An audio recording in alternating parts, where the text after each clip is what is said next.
Okay, so let's talk about performance.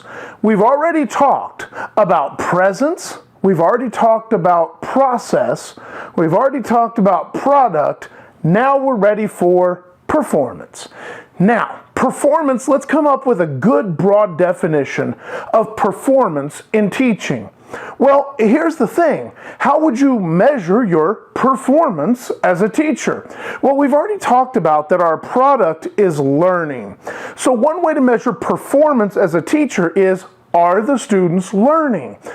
But that's more specifically about how the students are doing. Let's talk about you as a teacher. Well, you could say, okay, what other way could you measure your performance as a teacher? Well, your performance as a teacher could be, how well have you gathered all the information for the class? How well have you presented it and organized it and given it to students? Well, again, that's going to be process. So that's kind of performance too. But again, that's performance in the sense of how are you doing? There is the other element, and this is the one that ties the top of our list and the bottom of our list together. Because presence, when you come into a classroom, and performance in the sense of performing arts, in the sense of effectiveness of communication, or in particular in our case, effectiveness of presentation and performance of information, that becomes important. Now, some people say that performance gets a bad rap because performance, in many cases, they say, well, they're a good speaker, but they're not a good teacher. Well, that does happen. There are great performers that are not great teachers. But it's also very, very rare to have somebody who is a great teacher who is not only at least a mostly effective communicator in terms of their performance. So, whether we're performing for a camera like I'm doing here, whether I'm performing for a classroom, whether I'm performing in the box that is the Zoom window, in all cases, I'm attempting to communicate with students. So that's the area of performance we're going to focus on. We're going to focus on performance in terms of our communication skills, our communication abilities with students. Now, there's a couple places this happens. Number one, it happens in the classroom.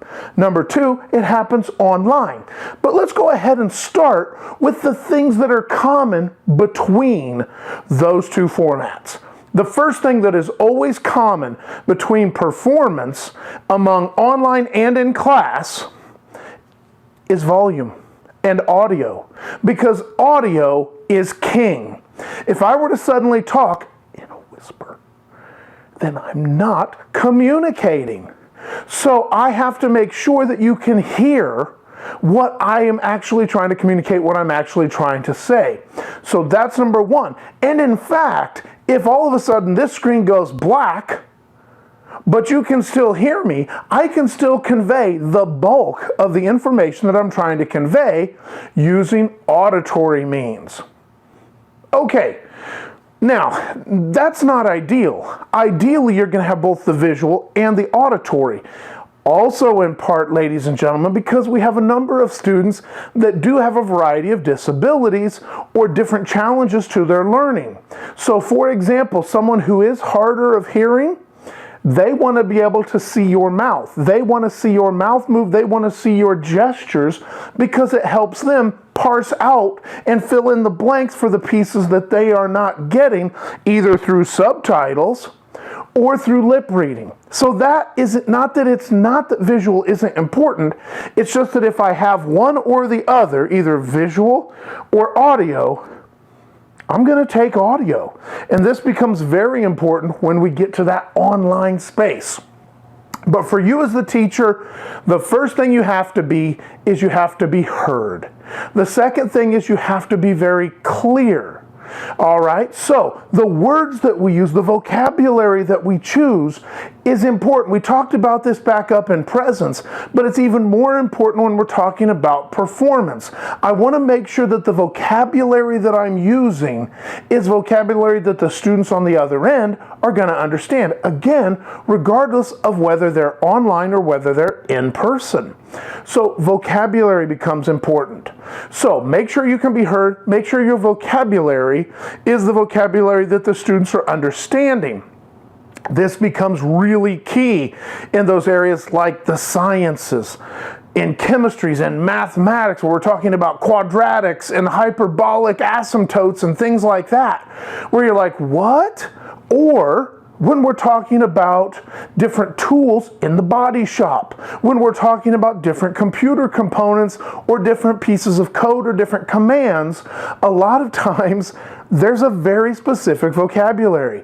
So making sure that whatever your performance is, that you're using vocabulary that is moving students from student, okay, to specialist, but is also something that you're leading them along gently. So vocabulary becomes very important.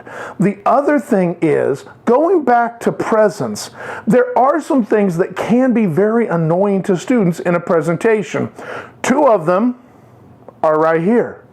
In fact, this kind of annoys some people because I don't know if it's annoying you during this presentation, but I talk with my hands all the time.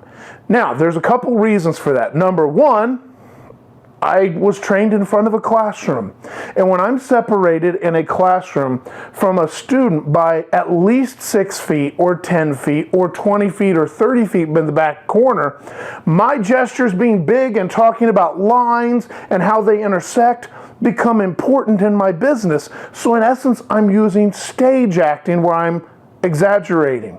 However, when I'm in the video presentation space, to be fair, it ought to look a lot more like this, without the hands, without the extra motion, because this framing is a lot more intimate and it doesn't require the big motions to be expressive. That does become one of the differences between our in-class environment and our online environment. You'll notice I can still use hand gestures, but they're supposed to be quite a bit more subdued.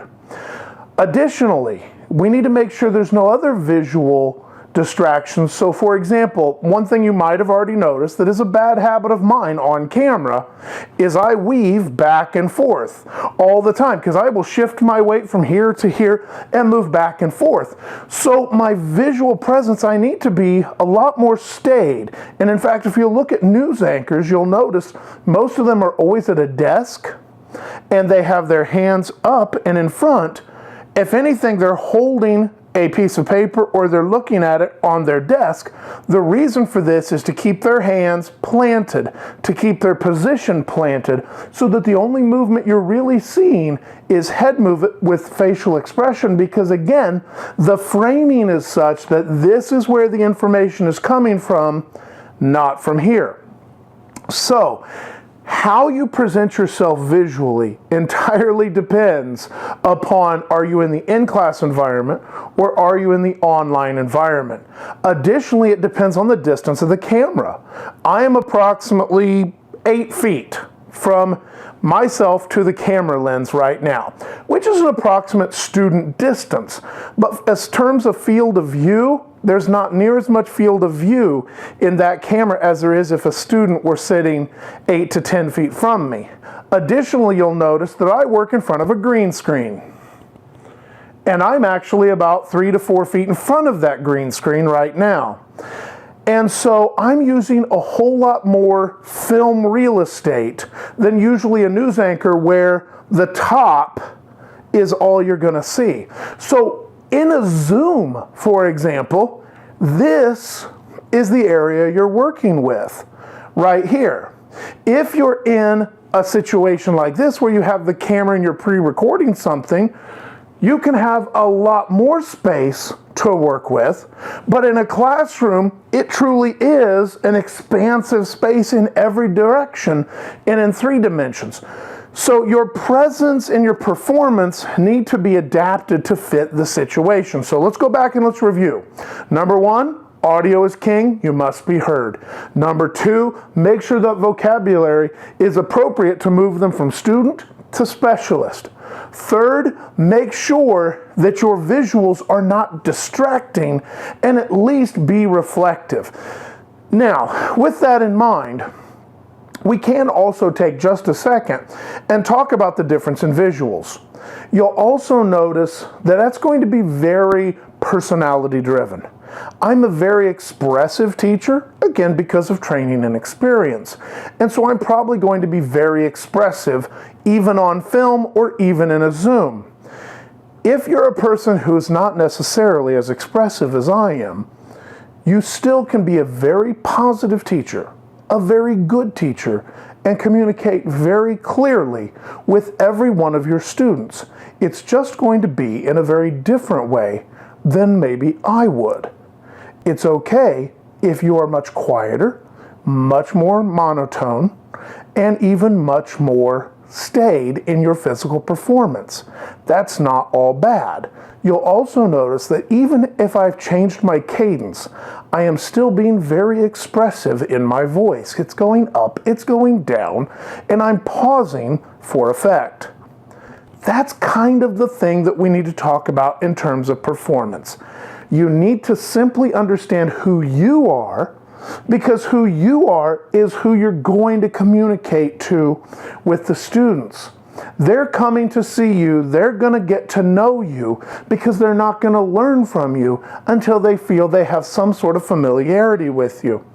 Additionally, you also want to make sure that when you are presenting yourself, you are at least reflective in saying, I know this is what I would prefer, but maybe I need to turn this element up just a little bit, whether it be volume, whether it be energy level, whether it be I need to turn down certain things like the expressiveness with my hands, or maybe instead of wandering around, I need to stay put in one particular spot.